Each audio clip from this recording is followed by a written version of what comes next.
নমস্কার। ভগবান উবাচু করছি দুর্দিন থেকে সুদিন। এই জায়গাটাতে দ্বিধাদ্বন্দ্ব কাটিয়ে পরিষ্কার হও নিজেরা। আস্তে আস্তে পরিষ্কার হও, নিজেদের ছবিটা পরিষ্কার করো। তোমরা পরিষ্কার হলে আমিও পরিষ্কার হব। বারবার বলছি, এবার কেন্দ্র ভারতবর্ষ। আমরা যে সাবজেক্ট বেদান্ত নিয়ে কথা বলছি তা পৃথিবীর মানুষ গ্রহণ করছে। এই শক্তিটা সমস্ত বিশ্ব জুড়ে কাজ করছে এবং তোমরাও এই শক্তির সাথে যুক্ত হও। কেউ আমাকে ভগবান, কেউ গুরুজি, কেউ মেশো ডাকছে, কেউ বাবা। আমরা একটা দল, যে কাজটা করতে এসেছি পৃথিবীতে বা আমাকে পাঠানো হয়েছে সেই কাজটা পুরো করার জন্যই তোমাদের জন্ম। এটা বুঝতে হবে, পরিষ্কার করে বুঝতে হবে। ঠাকুর রামকৃষ্ণদেব বলছেন, ওরে আমরা সব কোকিলের বাচ্চা। কোকিলের বাচ্চা কেন বলছেন?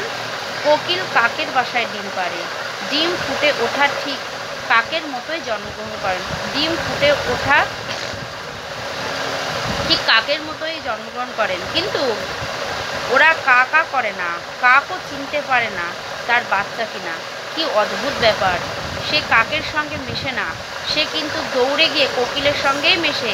কিন্তু অদ্ভুত ব্যাপার, এর নাম সংস্কার। বলছে যে আমরা সব কোকিলের বাচ্চা। কোকিলের বাচ্চা কেন বলছেন? কোকিল কাকের বাসায় ডিম পাড়ে, ডিম ফুটে ওঠা ঠিক কাকের মতোই জন্মগ্রহণ করেন, কিন্তু ওরা কা কা করে না, কাকও চিনতে পারে না তার বাচ্চা কিনা। কি অদ্ভুত ব্যাপার! সে কাকের সঙ্গে মেশে না, সে কিন্তু উড়ে গিয়ে কোকিলের সঙ্গেই মেশে। কি অদ্ভুত ব্যাপার, এর নাম সংস্কার। বলছেন যে কাকের বাসায় ডিম পাড়ে কোকিল। এখানে আমাদেরও একদিকে ভগবান বলছে আমরাও কাকের বাসায় ডিম পাচ্ছি।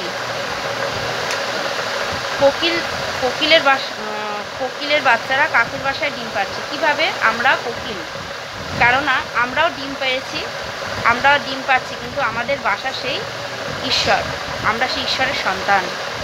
তাই আমরা আমাদের মা বাবার গর্ভে জন্মগ্রহণ করার পরেও আমরা কিন্তু এখানে থেমে না থেকে আমরা কিন্তু সেই ঈশ্বরের কাছে ছুটে ছুটে ঈশ্বরের জন্য পাগল হয়ে যাচ্ছি। তাই আমরা সবাই ঈশ্বরের বাচ্চা বা সন্তান। তার জন্যই কিন্তু আমরা কোকিলের বাচ্চা বলে ভগবান আমাদেরকে বলছেন যে তোমরা কোকিলের বাচ্চা। তোমরা কাকের বাসায় ডিম পারলেও তোমরা কিন্তু কাকা করছো না, তোমরা সেই কৃষ্ণ নাম করছো। জয় ভগবান।